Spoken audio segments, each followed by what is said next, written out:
یقیناً supreme court کی 13 رکنی بینچ کے محفوظ فیصلے کے دور رس اثرات ہوں گے۔ بادیوں نظر میں کوئی درمیانی فیصلہ آنا مشکل ہے۔ یا تو پی ٹی آئی 77 مخصوص نشستوں سے محروم ہو جائے گی، اور اگر پی ٹی آئی کے حق میں فیصلہ آیا تو حکمراں اتحاد قومی اسمبلی میں 2/3 اکثریت کھو بیٹھے گا۔ بہت دور رس اثرات ہوں گے سپریم کورٹ آف پاکستان کے ایک بار پھر ایک فیصلے کے،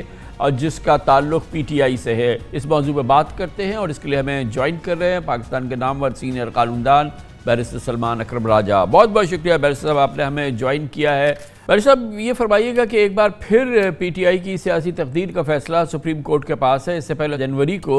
انتخابی نشان بلے کے فیصلے میں جب سپریم کورٹ نے پی ٹی آئی کو وہ بلہ نشان نہیں دیا تھا، اس کے بہت دور رس اثرات ہوئے تھے الیکشن کے آؤٹ کم پہ۔ پی ٹی آئی کی جو رزلٹ سامنے آئے تھے اس کے، کیونکہ اس کے پاس نشان نہیں تھا، آزاد حیثیت پہ الیکشن لڑنا پڑا، اور اب جو ہے اس کو 77 نشستیں مل سکتی ہے، مخصوص نشستیں، اگر اس کے حق میں فیصلہ آ جاتا ہے، ورنہ تو یہ 77 نشستیں وہ لوز کرے گی۔ اس طرح سے ایک بار پھر پی ٹی آئی کی سیاسی تقدیر کا فیصلہ جو ہے وہ سپریم کورٹ کے ہاتھ میں ہے۔ پہلے وہ 3 رکنی بینچ تھی، آج تو فل کورٹ ہے۔ جی ایسا ہی ہے۔ دیکھیں، جو فیصلہ آیا 13 جنوری کا وہ فیصلہ ہے جس نے یہ کہا کہ پی ٹی آئی کو بطور جماعت انتخابی نشان نہیں دیا جا سکتا، وہاں سے یہ تمام جو افراتفری ہم آج دیکھ رہے ہیں وہ شروع ہوتی ہے۔ الیکشن کمیشن نے اس فیصلے سے یہ تعبیر کیا کہ پی ٹی آئی ایک سیاسی جماعت ہی نہیں ہے، لہٰذا اس کے جو ارکان ہیں اگر وہ امیدوار کے طور پہ سامنے آتے ہیں تو ان کو آزاد امیدوار تصور کیا جائے گا، جبکہ یہ بالکل قانون اور آئین کے خلاف ایک منطق تھا۔ اور انہوں نے ہمیں یہ کہا، ہم تمام کینڈیڈیٹس کو، کہ آپ کو سمبل وہ ملے گا جو آزاد امیدواروں کا ہے، آپ کو کوئی سمبل جماعت کا نہیں دیا جا سکتا۔ میں اس کے خلاف عدالت میں بھی گیا، لاہور ہائی کورٹ گیا، پھر الیکشن کمیشن گیا، پھر سپریم کورٹ میں بھی اپیل دائر کی، لیکن بدقسمتی سے آج جس بات کا اعادہ کیا جا رہا ہے عدالت عظمیٰ میں کہ تمام تعبیر غلط تھی، اس وقت اس بات کی تصحیح نہیں ہو سکی۔ اور الیکشن کمیشن نے 8 فروری کے الیکشن کے بعد وہ لوگ جو پی ٹی آئی کے حمایت یافتہ تھے، جنہوں نے عمران خان کی تصاویر لگا کر الیکشن لڑا، جن کو پی ٹی آئی نے اپنی ویب سائٹ پہ اپنا امیدوار قرار دیا، ان تمام کو آزاد قرار دے دیا۔ اب آئین یہ کہتا ہے کہ اگر کوئی شخص آزاد رکن کے طور پہ منتخب ہوتا ہے تو اس کو 3 دن حاصل ہیں، ان 3 دنوں میں وہ کسی سیاسی جماعت میں شمولیت اختیار کر سکتا ہے۔ اور اس وقت ایسا ہی ہوا، 3 دنوں میں پی ٹی آئی کے جو آزاد اراکین تھے انہوں نے سنی اتحاد کونسل میں شمولیت اختیار کی۔ الیکشن کمیشن نے اس شمولیت کو مانا، باقاعدہ نوٹیفیکیشن جاری کیا کہ آپ کی شمولیت ایک سیاسی جماعت میں ہو گئی۔ لیکن اس کے بعد جو مرحلہ ہے، آئین یہ کہتا ہے کہ ہر سیاسی جماعت کو نیشنل اسمبلی میں اور صوبائی اسمبلیوں میں ان کے جنرل سیٹس کے تناسب سے ریزروڈ سیٹس دی جائیں گی، یعنی کہ جو عام نشستیں حاصل کی گئی ہیں، اور ان حاصل کردہ نشستوں میں ان نشستوں کو شامل کیا جائے گا جو کسی آزاد رکن کے پارٹی میں شمولیت کی وجہ سے اس پارٹی کو دستیاب ہوں۔ تو اس منطق کی بنیاد پر تو سنی اتحاد کونسل کو 86 یا 87 جو اراکین ہیں ان کے تناسب سے مخصوص نشستوں میں حصہ ملنا چاہیے تھا، لیکن الیکشن کمیشن نے اس سے انکار کر دیا اور یہ کہا کہ اگر آپ کی ایک سیٹ سنی اتحاد کونسل کی 8 فروری کو آئی ہوتی، یعنی کہ ڈائریکٹ الیکشن کے ذریعے، تو پھر یہ جو 86 لوگ شامل ہوئے ہیں ان کے شامل ہونے کی وقت ہوتی اور ہم 87 اراکین کو متناسب نمائندگی کی بنیاد پر مخصوص نشستوں میں بھی حصہ دیتے۔ اس کے خلاف ہم پشاور ہائی کورٹ گئے، پشاور ہائی کورٹ نے بھی ایک منطق اپنائی اور الیکشن کمیشن کے فیصلے کو برقرار رکھا۔ سپریم کورٹ میں اب معاملہ یہ ہے کہ کیا آئین میں ایسی کوئی بندش ہے؟ کیا آئین یہ کہتا ہے کہ 86 اراکین اگر وہ ایک سیاسی جماعت میں شامل ہو جاتے ہیں تو ان کا شامل ہونا بے وقت ہے،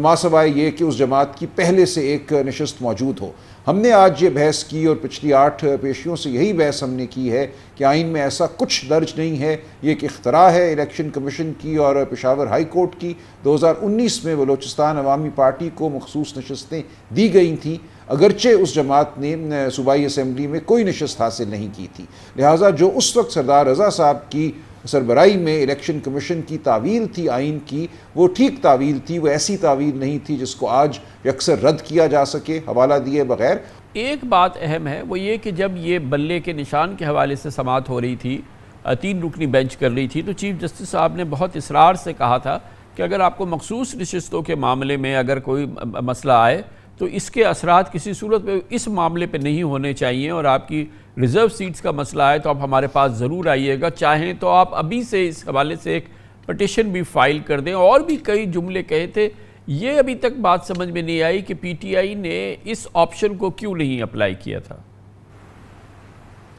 نہیں وہ اب آپشن ہو گئی نا، اب معاملہ ہے نا سپریم کورٹ کے سامنے، تو اب جو بھی اس وقت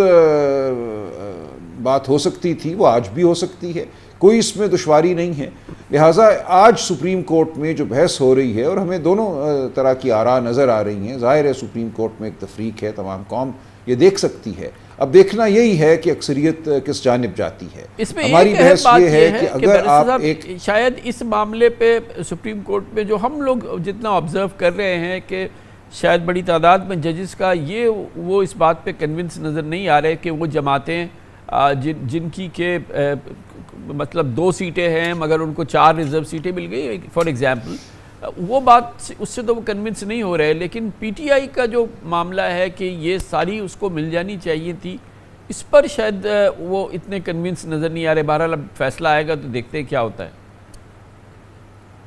بالکل ممکن ہے، دونوں یہ نتیجے ممکن ہے۔ دیکھیں اہمیت اس مقدمے کی یہ ہے کہ اگر پی ٹی آئی کی سیٹیں دیگر جماعتوں کو دے دی جاتی ہیں جو اس وقت حکومت میں شامل ہیں، تو ان کو پھر 2/3 اکثریت پارلیمان میں حاصل ہو جاتی ہے اور وہ آئینی ترامیم لا سکتی ہیں، جس کے ذریعے ہمارا یہ موقف ہے کہ جو الیکشن میں فراڈ ہوا اس کی بھی وہ پردہ پوشی کریں گی۔ ہم نے ابھی بھی دیکھا کہ آگے جو ہم بڑھنا چاہ رہے ہیں اپنی اپیلوں کے ساتھ، اس حوالے سے قانون سازی کی گئی کہ حاضر سروس ہائی کورٹ کی ججوں کی بجائے الیکشن کمیشن چاہے تو اپنی پسند کے ریٹائرڈ ججوں کو بھی الیکشن ٹرائیبیونل متعین کر سکتا ہے۔ تو حکومت کی اس وقت پوری کوشش ہے کہ پارلیمان میں اپنی اکثریت کو استعمال کرے وہ آئینی عمل کو روکنے کے لیے، جو ایک شفاف الیکشن کے بعد ایک شفاف طریقے سے احتساب ہونا چاہیے الیکشن کا، اس کو روکنے کی ہر ممکن کوشش کی جا رہی ہے۔ لیکن بیر صاحب یہ جو چیف جسٹس صاحب بار بار اصرار کر رہے ہیں وہ یہ کہ یہ معاملہ ہی نہیں ہے پی ٹی آئی کا، یہ تو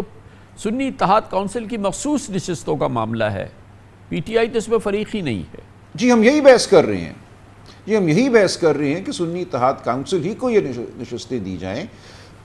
جو پی ٹی آئی کے اراکین تھے جن کو زبردستی آزاد قرار دیا گیا، انہوں نے چونکہ سنی اتحاد کونسل میں شمولیت اختیار کر لی ہے، یہ نشستیں سنی اتحاد کونسل کو دی جائیں۔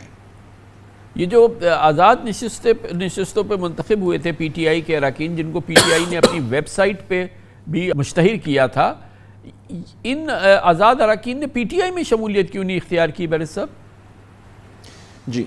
اس لیے نہیں کی کہ 3 دن میسر تھے اور الیکشن کمیشن نے اپنے فیصلے میں یہ کہہ دیا تھا کہ گوہر خان صاحب کو ہم پی ٹی آئی کا چیئرمین نہیں مانتے۔ قانون یہ کہتا ہے الیکشن رولز کا رول 92 اس کی شق 6 کہ شمولیت کے لیے ضروری ہے کہ پارٹی کا چیئرمین آپ کی شمولیت کی تائید کرے اور لکھ کر دے الیکشن کمیشن کو کہ یہ ہماری جماعت میں شامل ہو چکے ہیں۔ اب جب پی ٹی آئی کا چیئرمین ہی نہیں تھا اس 3 دن کے عرصے میں، تو پی ٹی آئی کو جوائن کرنا، اس میں شمولیت اختیار کرنا قانوناً ناممکن تھا۔ یہ بھی ایک دشواری الیکشن کمیشن نے پیدا کی تھی۔